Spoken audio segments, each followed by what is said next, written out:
দাদা ভালো আছেন? আপনাদের জন্য সুখবর আছে। আরে উকিল বাবু যে, আসুন আসুন, বসুন।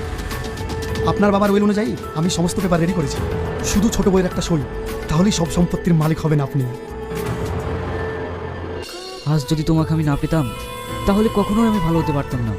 সারা জীবন আমার পাশে থাকবে তো মাহি? আমি মাহি না, আমি সালমা, সেটা তুমি জানো না। আমি জানতেও চাই না। সারা জীবন তুমি আমার কাছে মাহি হয়েই থাকবে। তা কি করে সম্ভব? আমার তো এগ্রিমেন্টের সময় প্রায় শেষের দিকে। ভালোবাসা কি কোনো এগ্রিমেন্ট হয়? আমি যে তোমাকে ভালোবেসে ফেলেছি সালমা। ভালো তো আমিও বেশি ফেলেছি, কিন্তু আমাকে তো যেতেই হবে। তোমাকে যাতে যেতে না হয় তার ব্যবস্থা আমি এক্ষুনি করছি। তুমি কোথাও যাবে না। বড়বাবু, তাহলে ছোট বৌমাকে ডাকুন, এক্ষুনি সইটা করতে হবে। সালমা, সালমা, কিছু বলবেন ভাই? তুমি তো জানো আমার কথা মাফিক তোমার এগ্রিমেন্টের টাইম শেষ।